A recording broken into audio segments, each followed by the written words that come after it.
નમસ્કાર મિત્રો, સૌને મારા જય શ્રી કૃષ્ણ। મિત્રો, આપ જોઈ રહ્યા છો ધાર્મિક વાર્તાઓ યુટ્યુબ ચેનલ। તો આપ સૌનું મારા ચેનલ પર હું દિલથી સ્વાગત કરું છું। મિત્રો, આ રક્ષાબંધનના તહેવાર ઉપર આ 6 રાશિવાળા લોકો ઉપર લક્ષ્મીમાં પ્રસન્ન થવાના છે। તેમજ આ રક્ષાબંધનમાં જો આ સમય ઉપર બહેન ભાઈને રાખડી બાંધશે તો અનર્થ થઈ જશે। તેમજ રક્ષાબંધનના પૂજા મંત્ર વિશે પણ જાણીશું। તો મિત્રો, વિડીયોમાં આગળ જતાં પહેલાં જો તમે ઈચ્છતા હોય કે મહાદેવની કૃપા તમારા ઉપર સદાય બની રહે તો વિડીયોને લાઈક કરી અને કોમેન્ટમાં હર હર મહાદેવ જરૂર લખી દેજો। મિત્રો, રક્ષાબંધનનો પવિત્ર તહેવાર છે, હવે સાવ નજીક આવી રહ્યો છે। આ તહેવાર છે એ 19 ઓગસ્ટ 2024ના દિવસે આવી રહ્યો છે અને તેની સાથે જ મિત્રો લક્ષ્મી માના આશીર્વાદની આ વખતે રક્ષાબંધનના દિવસે સર્વાસ્ત સિદ્ધિ યોગ છે, શોભન યોગ છે અને મહાલક્ષ્મી યોગમાં 12 રાશિઓમાંથી ખાસ રાશિઓ છે એ કરોડપતિ બનશે। તો આપણે આ વિડીયોમાં જાણીશું કે આ 6 રાશિઓ કઈ છે કે જે કરોડપતિ બનવા જઈ રહી છે। આથી મિત્રો, આ વિડીયોને આખો જોવા વિનંતી છે। આ વિડીયો છે એ આ 6 રાશિવાળા લોકો માટે બહુ મહત્વપૂર્ણ છે। મિત્રો, તમને જણાવી દઈએ કે આ રક્ષાબંધનનો તહેવાર એ પવિત્ર તહેવાર છે। એ શ્રાવણ માસની પૂર્ણિમાની તિથિના દિવસે મનાવવામાં આવે છે। પણ મિત્રો, આ વખતે પદરાનો પડછાયો પણ પડવાનો છે। આથી બધા લોકોના મનમાં સંકોચ થાય છે કે આ તહેવાર ક્યારે મનાવવો। તો મિત્રો, આવો આપણે જાણીએ કે રક્ષાબંધનની સાચી તારીખ અને રાખડી બાંધવાનો સમય તેમજ પૂજા કરવાના નિયમ વિશે પણ આપણે જાણીશું। મિત્રો, આ 6 ભાગ્યશાળી રાશિઓ છે કે જે કરોડપતિ બનવા જઈ રહી છે। એ પહેલાં આપણે રક્ષાબંધન વિશેની કેટલીક મહત્વપૂર્ણ વાતો વિશે જાણી લઈએ, જેમ કે શુભ મુહૂર્ત, પૂજા વિધિ, મંત્ર તેમજ રક્ષાબંધનની પૂજાનો જે નિયમો છે તે વિશે જાણી લઈએ। મિત્રો, રક્ષાબંધનને રાખી પૂર્ણિમા પણ કહે છે। આ તહેવાર વખતે બહેન ભાઈની રક્ષા કરવા માટે તેના હાથમાં એટલે કે કાંડામાં રાખડી બાંધે છે અને ભાઈ પણ સાથે તેની રક્ષા કરવાનું વચન આપે છે। તેમજ મિત્રો, આ વખતે ભદ્રાનો પડછાયો છે। આથી લોકોના મનમાં ઘણી અણસમજ આવી રહી છે કે આ વખતે રક્ષાબંધન ક્યારે મનાવવું, તેમજ સાથે અલગ અલગ ધાતુઓની રાખડી બાંધવી કે કેમ, એ બધી જ જાણકારી આપણે આ વિડીયોમાં મેળવીશું। તો મિત્રો, આ વખતે શ્રાવણી પૂર્ણિમાની તિથિનો આરંભ થાય છે 19 ઓગસ્ટ સવારે 3 વાગ્યાથી શરૂ થશે અને રાત્રે 11 વાગે પૂર્ણ થશે। તેમજ પૂર્ણિમાની તિથિની સાથે જ ભદ્રાનો પણ પ્રારંભ થઈ જશે।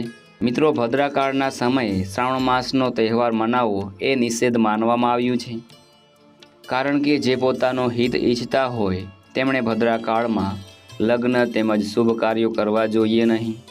શુક્લ પક્ષમાં ચતુર્થી તેમજ એકાદશીના ઉત્તરાર્ધમાં તેમજ પૂર્ણિમા અષ્ટમીના પૂર્વાર્ધમાં ભદ્રા હોય છે। કૃષ્ણ પક્ષમાં તૃતીયા તેમજ દશમીના ઉત્તરાર્ધમાં અને ચતુર્થી અને સાતમના પૂર્વાર્ધમાં ભદ્રા હોય છે। આથી ભદ્રા કોઈ પણ પ્રકારના કાર્યો માટે શુભ નથી।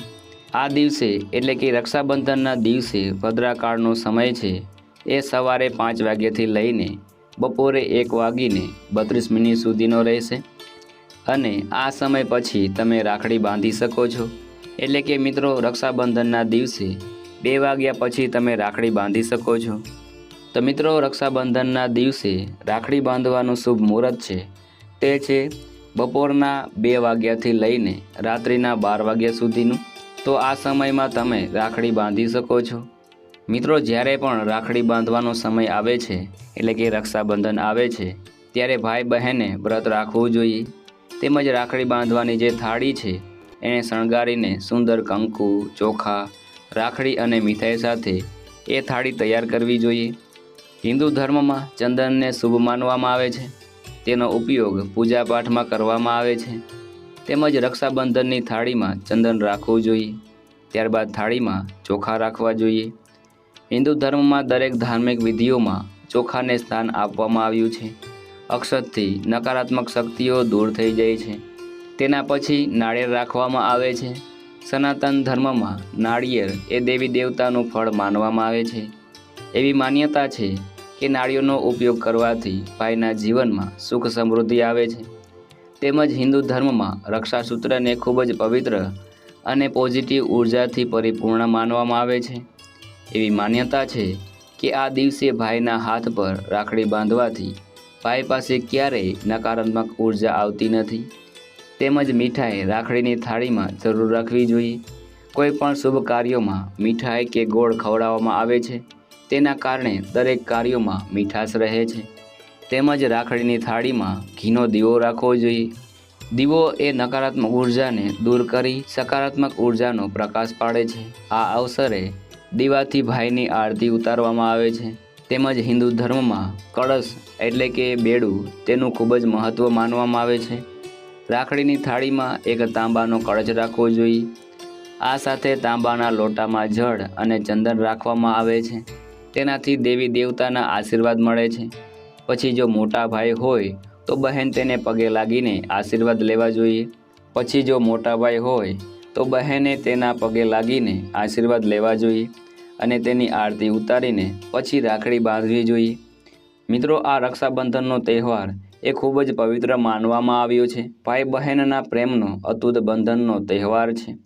આ તહેવાર છે એ સદીઓથી મનાવવામાં આવે છે કે જેમાં દ્વાપર યુગમાં પણ એક પ્રસંગમાં જોવા મળે છે કે એકવાર શ્રી કૃષ્ણને હાથમાં ઈજા થઈ ત્યારે દ્રૌપદીએ પોતાની સાડીનો પાલવનો એક છેડો ફાડીને કૃષ્ણના હાથે બાંધ્યો હતો અને શ્રી કૃષ્ણએ ચીરહરણ વખતે દ્રૌપદીની રક્ષા પણ કરી હતી। એવી જ રીતે કળિયુગમાં પણ બહેન પોતાના ભાઈની રક્ષા માટે રક્ષાસૂત્ર રાખડી બાંધે છે અને ભાઈ પોતાની બહેનની રક્ષા અને સુખનું ધ્યાન રાખવાની જવાબદારી નિભાવે છે। વિશેષ રૂપથી મિત્રો, આ તહેવાર છે એ વિશ્વાસ, પ્રેમ અને સમૃદ્ધિનો તહેવાર છે, જેથી આ રક્ષાબંધનનું ખૂબ જ મોટું મહત્ત્વ છે। આથી મિત્રો, એવું માનવામાં આવે છે કે જ્યારે રક્ષાબંધનમાં રાખડી બાંધવામાં આવે છે ત્યારે ઉત્તમ મંત્રનો ઉચ્ચાર કરવો જોઈએ। તે મુજબ પ્રેમ સહયોગનું વચન આપવું જોઈએ। આથી મિત્રો, આ મંત્રને યાદ રાખી લેજો। જ્યારે બહેન ભાઈના હાથમાં રાખડી બાંધે છે ત્યારે આ મંત્ર જરૂર બોલવો જોઈએ। ચેન બંધો બલિરાજા દાનવેન્દ્રો મહાબલ તેન તવામ પ્રતિબંધનામી રક્ષે માચલ। આ મંત્ર બહેન અને ભાઈએ બોલવો જોઈએ। તેમજ આપણે જાણીએ કે કેવી રીતે રાખડીનો ઉપયોગ કરવો જોઈએ। રાખડી બાંધવામાં પ્લાસ્ટિકવાળી રાખડીનો ઉપયોગ કરવો જોઈએ નહીં। તેમજ મિત્રો, આપણે જોઈએ કે કઈ કઈ રાશિવાળા લોકોને કેવી કેવી રાખડી બાંધવી જોઈએ। તો મિત્રો, મેષ રાશિના લોકોના પ્રભાવમાં માનવામાં આવે છે કે જો તમારા ભાઈની રાશિ મેષ છે તો તમે તમારા ભાઈને લાલ રંગની રાખડી બાંધી શકો છો। આવી સ્થિતિમાં લાલ રંગ તેમના જીવનમાં ઉર્જાનો સંચાર કરે છે। તેમજ મિત્રો, વૃષભ રાશિના લોકોના સ્વામી શુક્ર છે। જો કોઈ બહેનના ભાઈની રાશિ વૃષભ હોય તો તમે તેને વાદળી રંગની રાખડી બાંધી શકો છો, તો તમારા ભાઈના જીવનમાં શુભ પરિણામ લાવશે। તેમજ મિત્રો, મિથુન રાશિના લોકોના સ્વામી બુધ છે। જો કોઈ બહેનના ભાઈની રાશિ મિથુન હોય તો તેને લીલી રાખડી બાંધી શકે છે, કારણ કે મિથુન રાશિના લોકો બુધ ગ્રહથી પ્રભાવિત હોય છે। આવા લોકો માટે લીલો રંગ શુભ હોય છે। તેમજ મિત્રો, કર્ક રાશિના સ્વામી ચંદ્ર છે। જો કોઈ બહેનના ભાઈની રાશિ કર્ક હોય તો તેને સફેદ રંગની રાખડી બાંધી શકે છે, કારણ કે આવી સ્થિતિમાં ચંદ્રનો પ્રભાવ કર્ક રાશિના લોકો ઉપર હોય છે। કર્ક રાશિના જાતકો માટે સફેદ રંગ એ આ રાશિ માટે લાભકારી રહેશે। તેમજ મિત્રો, સિંહ રાશિના સ્વામી સૂર્ય છે। જે કોઈ બહેનોના ભાઈની રાશિ સિંહ હોય તો તે લાલ રંગ અથવા તો પીળા રંગની રાખડી બાંધી શકે છે। તેથી આ રાશિના લોકો માટે લાલ કે પીળો રંગ એ શુભ રહે છે। તેમજ મિત્રો, કન્યા રાશિના સ્વામી બુધ છે। જે કોઈ બહેનોના ભાઈની રાશિ કન્યા છે તો તમે તમારા ભાઈને ઘેરા લીલા રંગની રાખડી બાંધી શકો છો। કન્યા રાશિવાળા લોકો પર બુધનો પ્રભાવ હોય છે। આવી સ્થિતિમાં જો તમે લીલી રાખડી પહેરશો તો તમારા ભાઈના જીવનમાં સફળતા મળશે। તેમજ મિત્રો, તુલા રાશિના સ્વામી શુક્ર છે। જ્યારે તમારા ભાઈની રાશિ તુલા છે તો તમે તેના કાંડા પર ગુલાબી રંગની રાખડી બાંધી શકો છો। તુલા રાશિના સ્વામી શુક્ર ગ્રહ છે। આ રંગની રાખડી તમારા ભાઈનું જીવન ખુશીઓથી ભરી દેશે।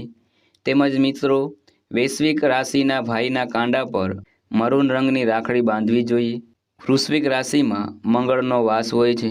મરૂન રંગની રાખડી તમારા ભાઈની પરેશાનીઓને દૂર કરવામાં મદદ કરશે। તેમજ ધન રાશિના સ્વામી ગુરુ છે।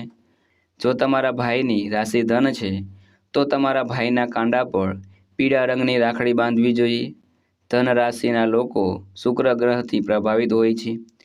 આવી સ્થિતિમાં આ રંગની રાખડી બાંધવી તે તેમના માટે ફાયદાકારક સાબિત થશે। તેમજ મિત્રો મકર રાશિના સ્વામી શનિદેવ છે। તેમને ન્યાયના દેવતા કહેવામાં આવે છે। આ રાશિ એ ભાઈ અને બહેન વચ્ચેનું અતૂટ બંધન જાળવી રાખશે। તેમજ મિત્રો કુંભ રાશિનો સ્વામી શનિ પણ માનવામાં આવે છે। આવી સ્થિતિમાં રક્ષાબંધન પર ઘેરા લીલા રંગની રુદ્રાક્ષની માળા પહેરવી જોઈએ। બહેનોએ પોતાના ભાઈ માટે રાખડી ખરીદતી વખતે આ વાતનું ધ્યાન રાખવું જોઈએ। તેમજ મિત્રો મીન રાશિના સ્વામી બૃહસ્પતિ છે। આ રાશિના લોકોને સોનેરી રંગની રાખડી ખરીદવી જોઈએ। એવા લોકો માટે પીળા રંગની રાખડી શુભ માનવામાં આવે છે। તો મિત્રો હવે આપણે વાત કરીએ કે 6 ભાગ્યશાળી રાશિઓ કઈ છે એના વિશે વાત કરીએ કે જે માતા મહાલક્ષ્મીના આશીર્વાદથી તે લોકો ધનવાન બનવા જઈ રહ્યા છે। કારણ કે રક્ષાબંધનના દિવસે મહાલક્ષ્મી યોગ દુર્લભ સંયોગ મહાલક્ષ્મી યોગનો સંયોગ બનવા જઈ રહ્યો છે। આથી આ 6 રાશિઓ ઉપર લક્ષ્મી માતા છે તે મહેરબાન થઈ રહ્યા છે। અને આ 6 રાશિઓ વિશે આપણે આ વિડીયોમાં જાણીશું। જે મહાલક્ષ્મી માતા લક્ષ્મીના આશીર્વાદથી તે કરોડપતિ બની જશે। એ જ ભાગ્યશાળી રાશિઓમાં જે પહેલી રાશિ છે તે કન્યા રાશિ છે। તો મિત્રો કન્યા રાશિવાળા લોકોને જણાવી દઈએ કે ધનની દેવી લક્ષ્મી માતા છે એ તમારી ઉપર અત્યંત પ્રસન્ન થવા જઈ રહ્યા છે। આથી તમે આ મોકાનો લાભ ઉઠાવશો। તમારી જેટલી પણ સમસ્યા હતી એ લક્ષ્મી માતાના આશીર્વાદથી સમાપ્ત થઈ જશે। તેમજ તમારા ઘર પરિવારમાં ખુશીઓનો માહોલ બની જશે। તેમજ લક્ષ્મી માતાની કૃપાથી તમારી આર્થિક સ્થિતિ છે તે મજબૂત થવા જઈ રહી છે। તેમજ ધંધા જે લોકો કરતા હશે તેના ધંધામાં પણ પ્રગતિ થતી જોઈ શકશે। ચારે બાજુથી કન્યા રાશિવાળા લોકોને ધનનો લાભ થશે। તેના માટે ધન પ્રાપ્તિના અનેક યોગ બનવા જઈ રહ્યા છે। તેની સાથે જ તમારા જે કાર્ય છે તે પૂર્ણ થતા ન હોય એ કાર્ય હવે આ વખતે રક્ષાબંધનના દિવસે શક્ય બનશે। લક્ષ્મી માતાના આશીર્વાદથી ઘરમાં ધનમાં આવતી બધા જ રસ્તા ખુલી જશે। આ 6 રાશિઓમાં બીજી રાશિ છે એ કુંભ આવે છે। તો કુંભ રાશિના જાતકોને જણાવી દઈએ કે તમારી ઉપર ધનની દેવી લક્ષ્મી માતા છે એ ખૂબ જ પ્રસન્ન થવા જઈ રહ્યા છે કે જેનાથી તમને લાભ થવા જઈ રહ્યો છે। કુંભ રાશિવાળા લોકો એ નવું વાહન ખરીદી શકશે। તમારા જીવનમાં ધનને લગતી જે મુશ્કેલીઓ હતી એ બધી જ દૂર થશે। તેમજ જે લોકો લવ મેરેજ કરવા માંગતા હશે તો એ લોકો લવ મેરેજ પણ કરી શકશે। તેમજ એને એના મનપસંદ જીવનસાથીની પસંદગી થઈ શકશે।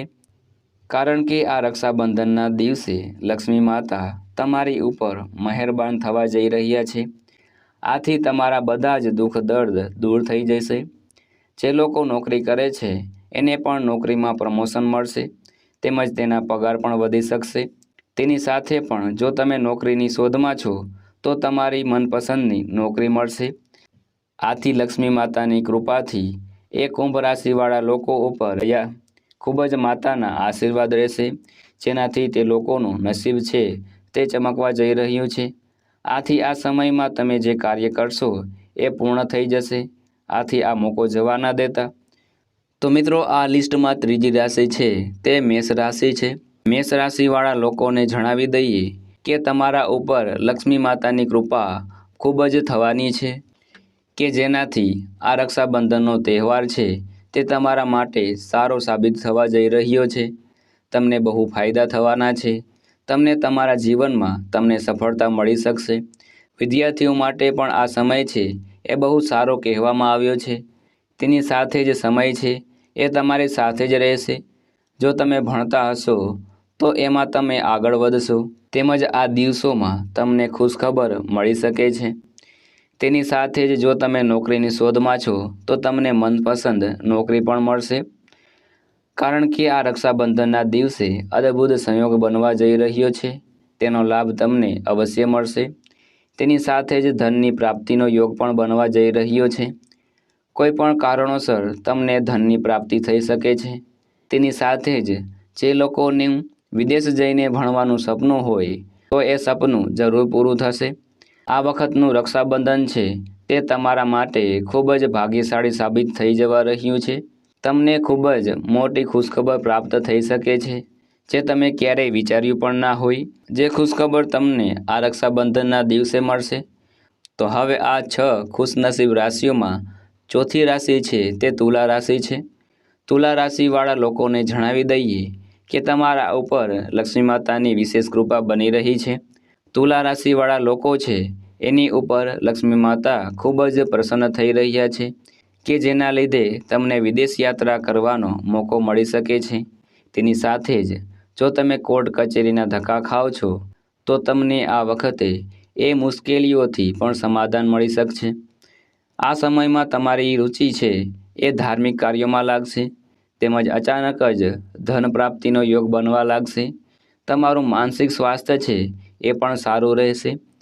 તુલા રાશિવાળા લોકો છે એ જો કોઈ મકાન ખરીદવા ઈચ્છે છે તો એ સપનું પણ એનું પૂરું થશે, કારણ કે આ સમયમાં નસીબ એનો સાથ આપશે. તે નવું વાહન પણ ખરીદી શકે છે. આથી આ સમય છે કે તમારા માટે વરદાનરૂપ સાબિત થઈ શકે છે. આથી આ મોકો જવા ના દેતા. તેમજ મિત્રો, આ 6 રાશિઓમાં 5મી રાશિ છે તે સિંહ રાશિ છે. તો મિત્રો, સિંહ રાશિવાળા લોકોને જણાવી દઈએ કે તમારી ઉપર ધનની દેવી લક્ષ્મી માતા છે તે ખૂબ જ પ્રસન્ન થઈ રહ્યા છે કે જેથી તમારા જીવનમાં જેટલી પણ મુશ્કેલીઓ છે તે દૂર થઈ જશે.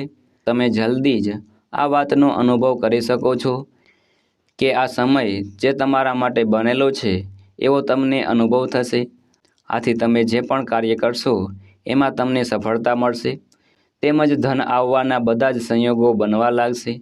તેમજ ધનના અનેક યોગ છે એ સિંહ રાશિવાળા લોકો માટે બનવા જઈ રહ્યા છે. તેમજ તમને તમારી સંપત્તિમાંથી પણ ઘણો લાભ મળવા જઈ રહ્યો છે. આ લિસ્ટમાં 6ઠી રાશિ છે તે મિથુન રાશિ છે.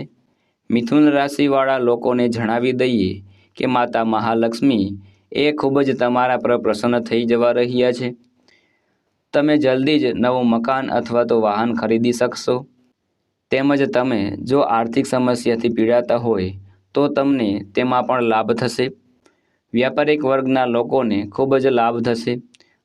આથી તમને બધા જ સમયમાં સુખ સુવિધાઓની પ્રાપ્તિ થશે. તેમજ તમારા આ બધાય અટકેલા કાર્યો છે એ પૂર્ણ થશે. મિથુન રાશિવાળા લોકોને માતા મહાલક્ષ્મીની કૃપાથી એના ઘરમાં ધનનું આગમન થશે. તેમજ મિત્રો, રક્ષાબંધનના દિવસે આ ઉપાય અવશ્ય કરજો. વાસ્તુ અનુસાર રક્ષાબંધનના તહેવારમાં આ સ્થાન પર દીવો રાખવો. રક્ષાબંધનના દિવસે તમારા ઘરની સજાવટની સાથે સાથે કેટલીક ખાસ જગ્યાઓ પર દીવો પ્રગટાવો જેથી ઘર એ બધી ખરાબીઓથી મુક્ત થાય, ઘરમાંથી અંધકાર દૂર થાય અને સકારાત્મક ઉર્જાનું આગમન થાય. માટે પૂજા સ્થાન પર અથવા તો ઘરના મુખ્ય દ્વાર પર ઘીનો દીવો પ્રગટાવવો જોઈએ. અને ભાઈને રાખડી બાંધતી વખતે માત્ર ઘીના દીવાથી જ આરતી કરો. જો તમે ગાયના ઘીનો ઉપયોગ કરશો તો તમારા માટે સારું રહેશે. તેમજ મિત્રો, રક્ષાબંધનના દિવસે પહેલાં હનુમાનજીને રાખડી બાંધો અને પછી એ જ રાખડી તમારા ભાઈને બાંધો. તેનાથી ભાઈની પ્રગતિમાં આવતા અવરોધો દૂર થશે. તેમજ રક્ષાબંધનના દિવસે તમારા ભાઈના માથા પર 7 વાર ફટકડી છાંટવી અને તેને 4 રસ્તા પર ફેંકી દો. તેનાથી ભાઈની ખરાબ નજર દૂર થશે. તેમજ રક્ષાબંધનના દિવસે ભાઈ બહેન સાથે મળીને ભગવાન ગણેશની પૂજા કરે તો સફળતામાં આવતી સમસ્યાઓ દૂર થાય છે. તેમજ શુભ કાર્યોમાં કોઈ પણ અવરોધ આવતો હોય તો તે દૂર થાય છે. તેમજ રક્ષાબંધનના દિવસે તમારા ભાઈને મીઠાઈ ખવડાવતા પહેલાં તે મીઠાઈનો ટુકડો કાળા કબૂતરને ખવડાવો. આથી આ રાહુને મજબૂત કરશે. તેમજ રક્ષાબંધનના દિવસે રાખડીને ગંગાજળથી શુદ્ધ કરો અને પહેલાં તમે તમારા પ્રિય દેવતાના ચરણમાં રાખો અને પછી તે રાખડી તમારા ભાઈને બાંધો. તેમજ લાલ કપડામાં 5 સોપારી રાખો અને તેને તમારા ભાઈનું પ્રતીક માની લો અને અક્ષત રોલી લગાવ્યા પછી 5 સોપારી ઘરની તિજોરીમાં રાખો। તેમજ મિત્રો રક્ષાબંધનના દિવસે ભાઈ બહેને માટીના ગણેશ બનાવીને દૂધથી સ્નાન કરાવવું જોઈએ અને પછી પીપળાના ઝાડમાં દૂધવાળી માટી રેડવી જોઈએ। મિત્રો રક્ષાબંધનના દિવસે ભાઈ બહેને મળીને ગંગા સ્નાન કરવું જોઈએ અને હવન યજ્ઞનું આયોજન કરવું જોઈએ અને પ્રગતિ માટે પૂજા કરવી જોઈએ, જેથી પ્રગતિના બધા જ માર્ગો ખુલી જશે। તો મિત્રો આ માહિતી જો તમને ગમી હોય તો વિડીયો લાઈક કરો અને ચેનલને સબસ્ક્રાઈબ પણ કરી દેજો, જેથી કરીને મારા ચેનલ પર અપલોડ થયેલા વિડીયોની માહિતી આપ સુધી પહોંચી શકે। તમારો દિવસ શુભ રહે। મિત્રો મને સાંભળવા બદલ ધન્યવાદ।